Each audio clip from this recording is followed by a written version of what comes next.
കൊച്ചേട്ടൻ്റെ കത്ത്. Peer group എന്ന വ്യാജ ദൈവം.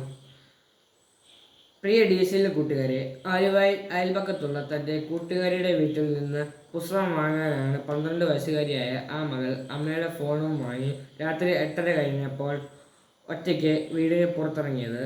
എന്നാൽ അവൾ കൂട്ടുകാരിയുടെ വീട്ടിലും എത്തിയില്ല, അമ്മയുടെ അരികിലും എത്തിയില്ല. ആദ്യ അമ്മ വിവരം പോലീസിൽ അറിയിക്കുന്നു. സമ്മർദ്ദരായ ആലുവ പോലീസ് കേസ് അന്വേഷിക്കുന്നു. കുട്ടികളുടെ കയ്യിലുള്ള അമ്മയുടെ ഫോണിൻ്റെ ലൊക്കേഷൻ നോക്കിയപ്പോൾ സ്ഥലം കാസർഗോഡ്.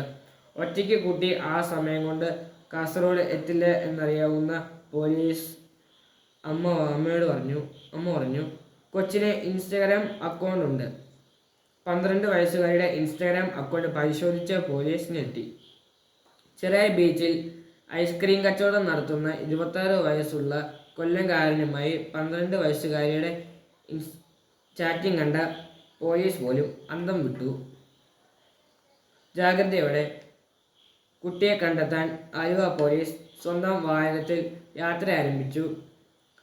ആലുവ, കാസർഗോഡ്, മംഗലാപുരം, ഗോവ വഴി മുംബൈയിലെ ധാരാവിയിൽ, അവിടെ നിന്നും ഡൽഹി പോകുന്ന വഴി പൂനെ റെയിൽവേ സ്റ്റേഷനിൽ വെച്ച് കൊച്ചിനെയും ബെസ്റ്റിയെയും പോലീസ് മുക്കി. കൊച്ചിൻ്റെ ഇൻസ്റ്റഗ്രാമിലെ ബെസ്റ്റിക്ക് പോക്സോ കേസിൽ അറസ്റ്റും റിമാൻഡും. ബാലതലമുറയുടെ സുരക്ഷിതത്വത്തെപ്പറ്റി സുബോധത്തോടെ ചിന്തിക്കുന്ന പല വിദേശ രാജ്യങ്ങളും 16 വയസ്സിന് താഴെയുള്ള കുട്ടികൾക്ക് സോഷ്യൽ മീഡിയ നിരോധിച്ചു കഴിഞ്ഞു. Australia, Brazil, UK, Indonesia, Malaysia തുടങ്ങിയ രാജ്യങ്ങൾ 2025 മുതൽ കുട്ടികളുടെ ഓൺലൈൻ ഉപയോഗം, സ്ക്രീൻ ടൈം, സോഷ്യൽ മീഡിയ എന്നിവ നിരോധിക്കുകയും ചെയ്തു കഴിഞ്ഞു. രാജ്യങ്ങളെല്ലാം ബുദ്ധിവികാസം പ്രാപിക്കാത്തവരാണോ? ശാസ്ത്രീയ പുരോഗതിയെ അംഗീകരിക്കാത്തവരാണോ?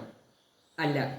പുരോഗതിയുടെയും വികസനത്തിൻ്റെയും ഒന്നാം നിലകൊള്ളുന്ന രാജ്യങ്ങളാണ് കുട്ടികൾക്ക് സോഷ്യൽ മീഡിയ നിരോധിച്ചത്. പ്രിയ കൂട്ടുകാരെ, ഈ അടുത്ത കാലത്ത് ചില കൂട്ടുകാരുടെ സ്വഭാവവും പെരുമാറ്റവും മാതാപിതാക്കളെയും മുതിർന്നവരെയും ഏറെ ആകുല ചിത്തരാക്കുന്നുണ്ടോ?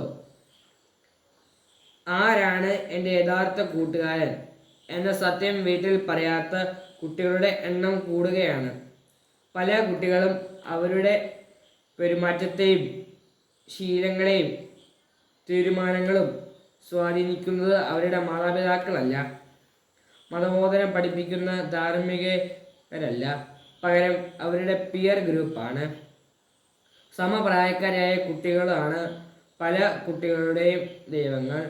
മുൻപ് മാതാപിതാക്കൾ പറയുന്നതിന് ദൈവമാണെന്ന് പോലെ മക്കൾ കേട്ടിരുന്നു. ഇന്ന് പിയർ ഗ്രൂപ്പാണ് പലരുടെയും ദൈവം. സോഷ്യൽ മീഡിയ ആണ് ദൈവം. ഇതുവരെ കാണുന്ന അജ്ഞാതനായ സുഹൃത്താണ് ദൈവം. മക്കളെ കൺമുന്നിൽ കാണുന്ന മാതാപിതാക്കളെയും സഹോദരങ്ങളെയും ഗുരുഭൂതന്മാരെയും അവഗണിച്ചിട്ട് മറിഞ്ഞിരിക്കുന്ന വ്യാജ സ്നേഹിതരെ വിശ്വസിച്ചാൽ മക്കൾക്ക് വഴി തെറ്റുമെന്ന് തീർച്ച. ചെറുപ്പം തന്നെ മക്കളെ. ചെറുപ്പം ഒരിക്കലും വലുപ്പമാകില്ല. മാതാപിതാക്കൾ നിങ്ങളെ നിങ്ങളുടെ ആഗ്രഹത്തിന് പോലെ വളർത്തണോ അതോ നിങ്ങളുടെ നന്മയ്ക്കായി വളർത്തണോ? അവരുടെ ജീവിത പാഠങ്ങൾ ഒരു വിലയുമില്ലേ? തഴച്ചു വളരുന്നത് പോലെ ചില്ലകൾ പിഴച്ചു വളരുന്നതെന്ന് നല്ല കർഷകന് അറിയാം. നല്ല കർഷകൻ ചില്ലകളുടെ ചൊല്ലിനനുസരിച്ചല്ല പ്രവർത്തിക്കുന്നത്. ഫലം കായ്ക്കാത്ത ചില്ലകൾ വെട്ടി ദൂരെ എറിയണം. അതുപോലെ മക്കളുടെ പല ചീത്ത ശീലങ്ങളും ഉപേക്ഷിക്കാൻ മാതാപിതാക്കൾ പറയുമ്പോൾ മക്കൾ അവയെ ഉപേക്ഷിക്കണം. അല്ലാതെ പലപ്പോഴും പിയർ ഗ്രൂപ്പിൻ്റെ കൈയടി നോക്കി കുടുംബത്തെ മറക്കുന്നവർ വ്യാജന്മാരുടെ പിന്നാലെ പോയി നിത്യമായ ചതിക്കുഴിയിൽ നിവധിക്കും. കൂട്ടുകാർക്ക് ശരിയായ വഴിയും വളരാനും കുടുംബത്തിൻ്റെ ഐശ്വര്യമാകാനും ഇടയാകട്ടെ. എന്ന് സ്നേഹത്തോടെ നിങ്ങളുടെ സ്വന്തം കൊച്ചേട്ടൻ.